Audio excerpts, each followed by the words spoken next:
I'm Carole Robinson. Welcome to County Happenings, where we find out what's happening in the county by chatting with our County Mayor, Rogers Anderson. How are you today? I'm doing great. How are you doing? Conversation. Now, people that are watching this, They're coming in on the tail end. That's right. We were having a discussion if you've ever saucered coffee. Or tea. Or tea, hot tea, and our grandmothers did that. Yes. And one of the ladies here in this recording studio had never heard of that. It weren't me. And we were having that discussion, how ladies did that many years ago, and it was very sociably accepted back in those days to And what's saucer amazing coffee is or tea. we have a gentleman here that actually knew about it. That's true. That is true. Many things are occurring in our county these days. You're in the budget once again, full throes. It's got to be ready to be passed in July. So we normally start the budget processes every year in January with the guidelines. The guidelines really didn't change much this year, except the the directions that were sent to all the elected and appointed and department heads were you were to hold your operational cost at where you were for last year, no increases in it. And if that sounds like you've heard that before, you have. 12 straight years. And we look at those costs, we develop those costs more on the back end of the process as we have an opportunity to hear from all of the folks. You take, for an example, the schools is the... That makes the biggest noise. Yeah, that's the biggest splash you could possibly throw in the pond. They're about 70%, 62%, you throw the debt in, about 70% of your total budget. And then everyone else... It's fighting for that 30%. That's right. And so the sheriff will always have increased needs. Your areas like here, they're in our own studio in order to offer these shows and do the live broadcast that we do, and we're going to relocate this facility later in the year. So they'll be moving out of the current studio that we're in down to another location when that department leaves to go out to the new public safety building. So there's always things that are moving in government. And then you throw in the fact that we continue to grow as a community. Which causes a lot of that movement. It really does. I think we've had this discussion before, but we're at about 202,000 people right now in our county, countywide, cities and all. And we're scheduled to be at about 375 to 400,000 people by the year 2040. And now that's 25 years away. Chances are I'm not going to be here in 25 years, but you want to have good planning. And if you've got that many people, the first thing that comes out of folks' mouth, well, where are they going to go and how are you going to get from point A to point B? And I can tell the audience that cities and counties are working together to try to find solutions. The Chambers jumped in, the Franklin Demara's jumped in. Many groups are trying to figure out a little piece of the pie.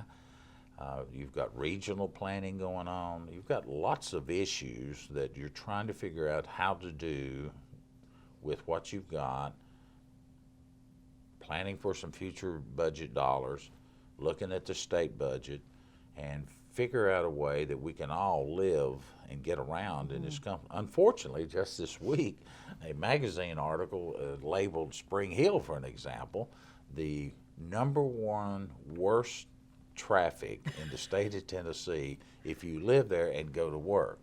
Well, that's not good for the leadership in the Spring Hill. But on the other hand... But if you look at what they've been trying to do... Yes. And they've had enormous growth. And there are no Cool Springs area in which to kind of keep everything located? Everybody that lives there has to leave their house to go to work. It may be to Murray County, Rutherford County, or even up here in this end of the county. And I remember the mayor saying that one of the issues that Spring Hill has is that 75% of the population of Spring Hill lives in the 25% that's located in Williamson County. So that's really, I mean, that's their Cool Springs area, basically. They have everything, so many people crowded into one area, and then 75% of the Spring Hill with only 25% of the population. And the reason they live in the Williamson County, Spring Hill, Williamson County side is because of schools. Right, right. There's a difference between Well, Murray County schools and standard of living. and standard of living, correct. Quality of life issues. Yeah. But the home values are significantly different in Murray County versus Williamson County. And we all know, if you watch this show, you know there's growth occurring. Values are going up all over this county. I was talking to some folks the other day. If you put your house on the market, you can expect for it to be on the market 56 days. That's the average. Now, some areas of our county, it's a day and a half. They're bidding fast. on them. Yeah. And bidding on it, depending on the value of the home and where it's located. And the school districts. We now have, with internet and the software that's available out there, moms can research where they want their children to go to school, whereas when you and I came here, you physically had to go to every school that you thought and that you might want to live in. But today they can research the test scores, the number of students there, all those kind of questions that you want to know ahead of time. You can find that out before you move into that community. Yeah, and those communities are showing that there's a difference. Yes. So going through the budget process, you go through all those. You normally, I think we added 16, 17 people last year. Some of those are just by pure sheer number of something new coming on. And by that I mean we're going to open 2 schools in Nolensville in November. So the money to build the school, the bricks and the mortar for both of those schools has been allocated. That school will open on time. And now then you got to hire the bodies that we call teachers and assistants and principals and all the other different folks that go in and make up your school. So automatically in 2 schools we're going to see an increase in the school budget by new personnel because of those new schools. And that doesn't include desks and books and all that kind of stuff. It usually would run at a high school. When you open a high school, it's about $1.8 million to $2 million more just at the high school to hire all the people that you need for a year. So you've just added, and then you do that same thing for the middle school and the elementary. It's a little less cost because the high school is a bigger institution than the middle and elementary. But at the end of the day, we're going to add about $4 million more onto the school's budget by just opening 2 schools. This process just coming up. So, yes, that's why you wait till you get people. The sheriff needs people. Jail. The jail needs to be enlarged at some point. As we've indicated, the jail population is steady. I think that's a lot of the socioeconomics of where we live, as opposed to some other parts of the country. I mean, most unemployment's low, so not saying people aren't stealing and bad things aren't happening. I'm just saying they're not happening as frequently. Yeah, And then you got to look at our court system. They're busting at the seams. There's seams. They're more people. It's more lawsuits, more cases that need to be heard, and the things a lot of people don't realize, as your corporate community grows, there are more potential corporate lawsuits, and they can tie up a lot more of your court time and your judges. So we're sensitive to that. We're trying to put a plan together that will address some of those needs for 5 and 10 years out, but it all circles around that people want to live in Williamson County. It's good and bad in everything we do. It's a balancing act. So really that's what the budget process. Yeah. But our budget is about the school's budget is about $350 to $70 million, and the rest of it. So we're over $400 million. We're at that $400 million budget. And to give you an idea, does that start to scare you? Well, I used to have dark hair. You remembered me 25 years ago. And Newt, who works here, he used to have a dark beard when I first came here. But when you really put it in proportion, and every year I do the state of the county. And so I always go back to the first year that I was involved in politics. So I'm going to tell you what that date was, 1986. And I had, that was as a county commissioner. That was on the county commission. So that's 30 years ago. The budget that year, so you can blame it on me if you want to blame it on somebody, but it's not totally me. The budget that year was $40 million. Yeah, and I remember now that. it's $400 million in 30 years. Wow. But schools, construction Yeah, and we only had, costs. what did we have, 23, 20, not Not even many. that, not many schools. The first year, Bob Ring was county executive at that time. The first 2 years we were there, Clyde Lynch was still there, Jumbo Little was still there, Bob Moran was still there. I mean, some of these old name people that had held this community together. We built we authorized the spending of four elementary schools. The total cost of all four of those elementary schools was under $30 million. An elementary school today, for one, is $30 million, and we're lucky if we can get it put in for that. Times have changed. Times have changed, yeah. And it's hard to believe that they changed in such a short period of time. I mean, 30 years is not half a century.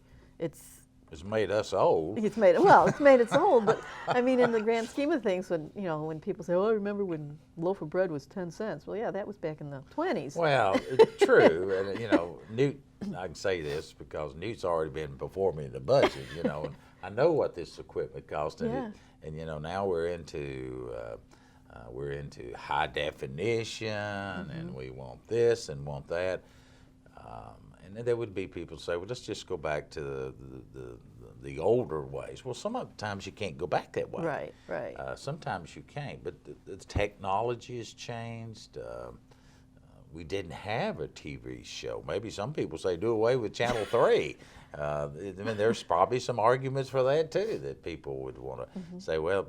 But then people want information. They do. They want that transparency. They want to see what their elected leaders are doing. And what better way? I mean, county commission meetings and the school board meetings are on TV. But people sometimes forget we do this show, and there's such a small portion of what Channel 3. Maybe I need to interview Newt sometime, but there's this is just one small segment of what he does. The planning commission, school board, county commission meetings, the taping. All the sports. But all the sports, all the programs they do for our schools. You turn on Channel. You see the kids performing at different That's right. school levels. It is enormous, and he's done it pretty much with the same staff. Now he does a lot of high school students, that we train them, but Heather started around here, and somewhere Newt got to start, but they all.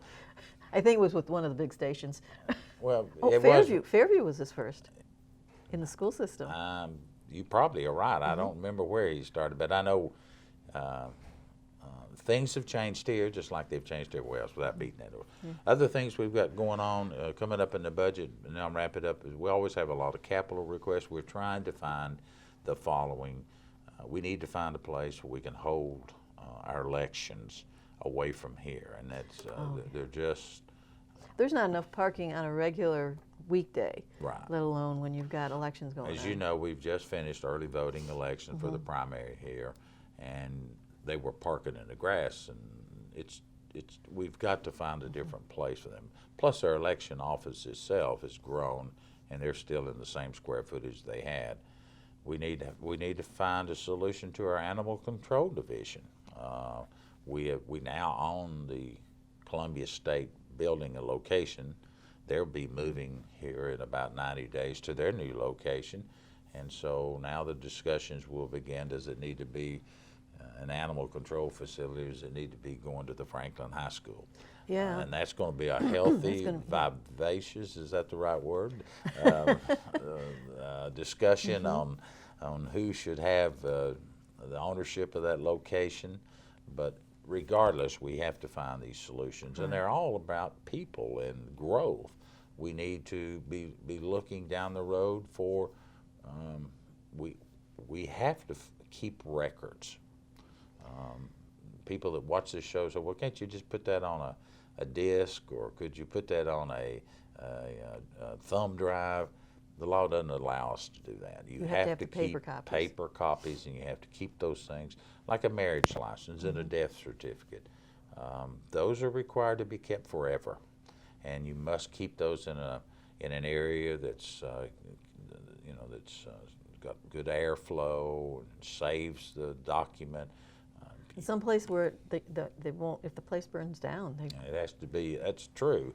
And there's a lot of, if you go down to the archives here in town at 5 Points, hundreds and hundreds of people are in there doing research on their, not just their family, but old land, how property rights are. So we've got to find a place to keep all of our records in a way that's safe and secure, and that's not something the average person would ever utilize in your county. Vast majority of that is you're required to do it by law in the case of a court case, land dispute. It goes on and on and on. Yeah.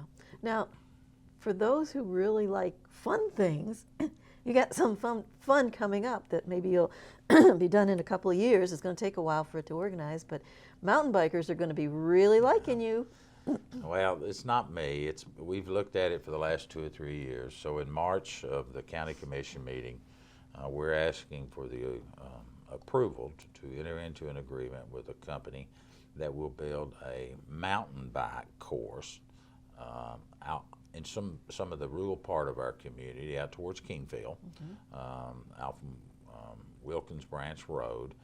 The county several years ago traded for some property, and we were able to secure this kind of rough terrain out there, about 150 acres, and so we're going to build this company's rough terrain out there. It is rough, and they'll build an intermediate. I think they were doing an intermediate and an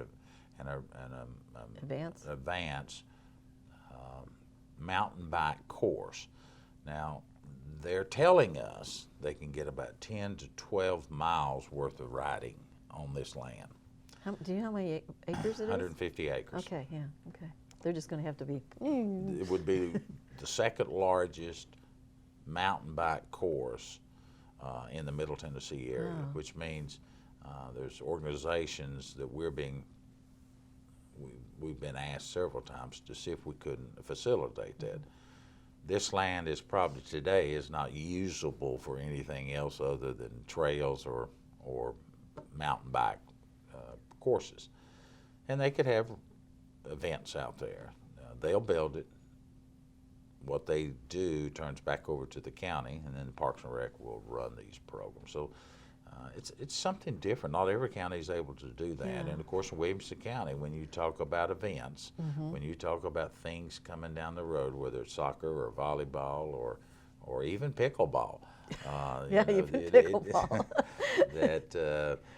Those events love to come to Williamson County, and we like for them to get here. It Well, does create traffic. Yeah, there's things to do after the event that people, it's just, that you don't just go back to your hotel room. There's places to go. Well, we like them going to our hotels. Well, what I'm saying is, but they don't stay in the hotel room. No. They have something to do, then go change their clothes or whatever and go. The tourism industry in Williamson County is the 6th largest now in the state of Tennessee. Wow, and we're competing with Gatlinburg. And Gatlinburg's won, and well, I don't know who's won, but Gatlinburg's up there. Sevier County, Pigeon Forge's in that area. Shelby, Davison is number 1. Yeah, everybody wants to go. A lot of people want to go to Nashville. And that's the leisure side of the world we live in, and those are dollars that you make off from the hotel, motel tax, your restaurants, and the things, the tax base, and we are a tax-laced state.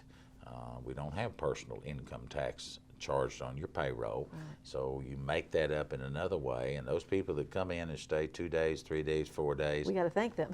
we thank them. And I'm often reminded by the Convention Visitors Bureau that averages out to about $250, a little bit more on your tax bill, that they spend enough here to keep your taxes down $250 a year across the board. Wow. Well, that's a lot of money. Thank you very much. But and we do the same thing. I know when you travel or I travel, you're paying those motel taxes. Yeah, you don't like them. Yeah. You ask for the room rate, you get that. When you check out, you see another $20 worth of taxes thrown on there when you stay at these facilities, wherever you're at. But you pay them. That's, if you go to Disney or you go to San Antonio, you have to pay them. Right. Every community has them. And another thing in the sports world is the Williamson County Sports Authority. That's kind of a new concept. It is. Been around since 1993. Let me say it right up on the front. It's not about finding a professional sports team to come to town. It's to capture some of the regional play that goes in and all of these facilities we have. Nashville started this with the Titans. It's how the stadium was here. When Bredesen was in as our mayor, not as governor, they recognized they needed someone outside of government that could deal with businesses that came to town. So I've been studying it for a year. There's certain procedures that you have to go through to enter into that. And one of the first ones is the authorization of the county commission to set up a Williamson County Sports Authority. So we have presented that to one committee. It went through unanimously on the first committee. And so at the end result, it should work something like this, that if a developer comes to town and they would like to build in your city or your county, then they, and depending on the size of the project or what they wanted to do, then they could work with this authority, and the authority, which is made up of a board of men and women in your community that would oversee what they're doing, and then if they can come to some kind of a consensus on the pricing, it's not obligating the county to anything, but they may need the county to be to issue a revenue bond based on this. So if you had a facility that was $50 or $100 million, you've got maybe volleyball or sheets of ice or basketball or whatever it may be, they can tell you how many people are going to come to this facility, the ticket prices, the property tax side of that, and then you could issue bonds. Well, this authority can work through all of those details and then bring it back over to the county commission, as opposed to starting at my level or the county commission level, when oftentimes politicians, that's me, we have a different view on how to do things.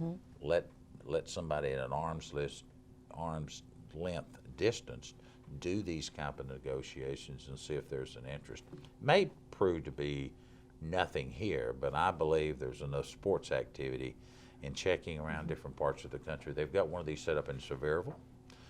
They've had one in Wilson County years ago that helped get the Speedway. So they did a city-county blend and then were able to work. And would this, when you say the county would issue a bond, so the county would be financially involved in it? Could be. That's one option. Okay. Yeah, but they would have to guarantee that bond. They'd have to guarantee based off of the revenue that would come in off this business. So the business would have to guarantee the bond? Yes. And what happens if, like in the court, in the case like up with there, the case of A game, they go down? The A game was done by a private business. Right. And the Volleyball Alliance and some of those, they all had contracts to use that facility. I'm not trying to step in to save A games with this authority. That has nothing to do with it. That just brought an awareness up of how much activity is actually going in. But if the authority on the location, along with a private business or 2 or 3 public-private partnerships, then those type of negotiations and leases from people coming in would have to go through this authority. Okay. So that would make it less likely that it would go under, and then it wouldn't. It would almost be impossible for it to be going under, because you're going to have to back it with revenues, and then you're going to bond it. But that makes the county responsible for it.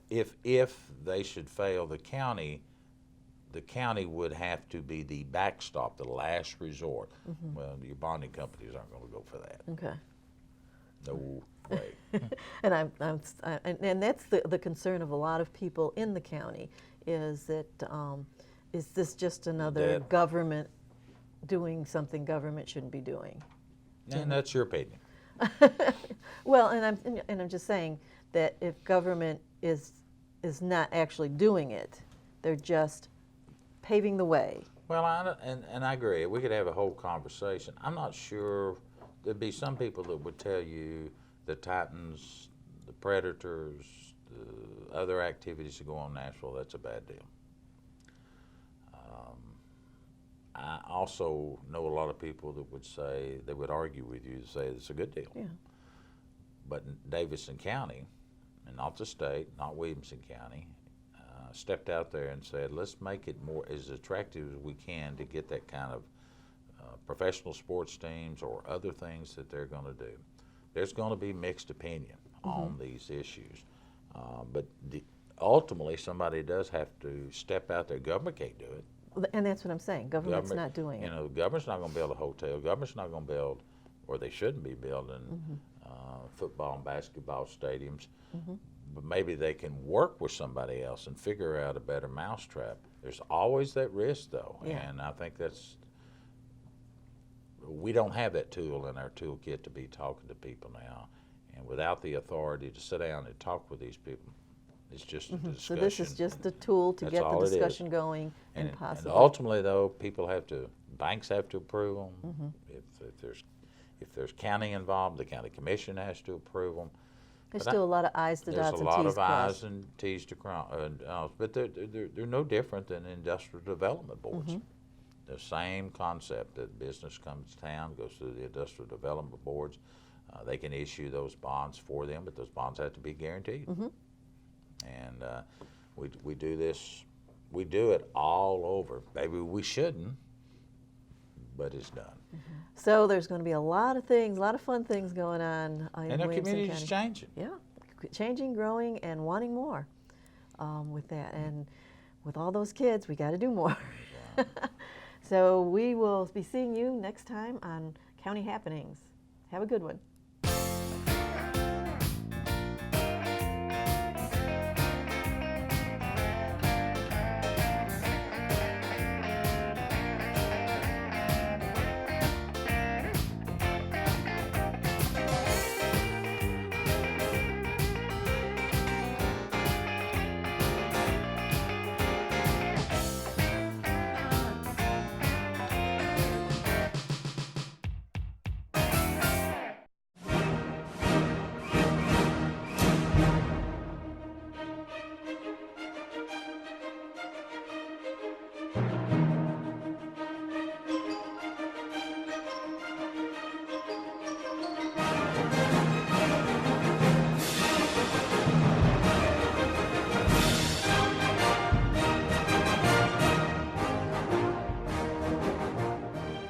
Today the classroom is different. Learning? Different. Teaching? Different. Testing? Different. Technology? Essential.